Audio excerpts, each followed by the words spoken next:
The only road game that the Cavaliers have won this postseason came thanks to a 9-0 run in the last 2.5 minutes of regulation, and then they won the game in overtime. Other than that, their 5 previous road games, 0-5 straight up, 0-5 against the spread. And the one win, absolute thievery. Now, they've got to go on the road to Detroit for Game 7 after getting blown out at home in Game 6. What do we expect? Let's talk about it. Teddy covers WagerTalk.com with a big game breakdown for Sunday's Game 7, the 2 best words in sports. I talked about Game 5 the other day that I like Game 5s. I do. But that being said, Game 7s certainly for 2 teams that played Game 7s in the first round. They've been in these spots before. They both won the Game 7s before, and we should have a heck of a game on Sunday night in the NBA to see who goes to the conference finals to take on the New York Knickerbockers. Looking right now at the Odds Logic live odds screen, I'm seeing mostly 4.5s out there for the Pistons at home. Total sitting in the 205.5 range as we speak. And yeah, I'll call 4.5, 205.5. As the current line, and that's pretty much painted across the board. I'm not seeing 4s out there or 5s as I record this. This is on Saturday morning when I'm recording, and 205.5 is basically at the total for every book on the Odds Logic live odds screen. Get your free trial, by the way, oddslogic.com/Teddy. Free 7-day trial if you haven't done so already. And if I'm going to hype, we're just shy of 250,000 subscribers on WagerTalk TV. Guys, get instant alerts when these videos go live. So we appreciate the comments, the likes, and of course, subscribe. Hit that subscribe button. You get instant alerts when you go live. So let's get to 250,000 this weekend. What do you say? Appreciate it very, very much. But Pistons minus 4.5, 205.5, the total here. And we think about what happened in Game 6. All right. I had Cleveland. I thought Cleveland was going to take care of business and knock Detroit out. I thought the Pistons, after losing the way they did, that was a punch. And I was wrong. Dead wrong. Couldn't have been more wrong about that game, unfortunately. But nonetheless, we've seen this Pistons team respond very, very well to adversity. When Detroit's punch in the face, they punch back. When Detroit's facing elimination, they're now 4-0 straight up, 4-0 against the spread. So the Pistons have been real good in these type of spots throughout the entirety of the postseason. No question about it. And of course, they have already 4 wins in elimination games. That's the most in the playoffs since Boston did it in 2023. So to avoid elimination, 4 consecutive games, now they got to do it 5 in a row if they get the win on a Sunday. You know, J.B. Bickerstaff quote, "We did what needed to be done. When we're at our best, it's the defense that's going to carry us. It's the physicality. I was pleased that we were allowed to play our style of basketball tonight where we can be legally physical, legally handsy, and just make it difficult on people." And to me, that's a very meaningful quote because it's very true. Detroit's defense is the better of the two.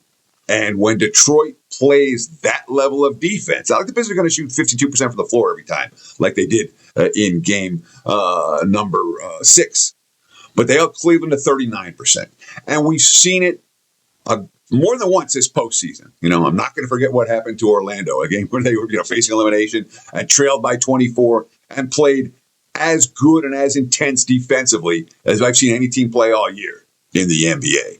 We saw that same level of defense and intensity was it Game 4 in Cleveland? It was Game 4 in Cleveland where the Cavs looked like they were going to close out the game easily, and Detroit's like, no, you're not. We're going to play 48 minutes. And they made things interesting in the last minute or two of that contest. With that level of defensive intensity, that's what the Pistons are capable of bringing on any given night. And when Detroit brings that defensive mindset, it's giving Cleveland a whole lot of problems. And it's giving them problems in this series. It's giving them problems. It's giving every team that they face problems. So from an offensive standpoint, Detroit is Kane, Cade Cunningham, and, well, let's hope somebody else gets hot. Whereas Cleveland has, a bevy of scorers, whether it's Harden, whether it's Mitchell, or whether it's, Strus coming off the bench. They have plenty of guys who could put the biscuit in the basket, not to mention Mobley and the like. But their issues have come defensively. So there's certainly, in theory, some correlation between Pistons and under versus Cavs and over. And that played out. Certainly the first 4 games of the series, Pistons at under, Pistons under, then Cavs over, Cavs over. I'm not convinced that's the case for Game 7. I'm really not.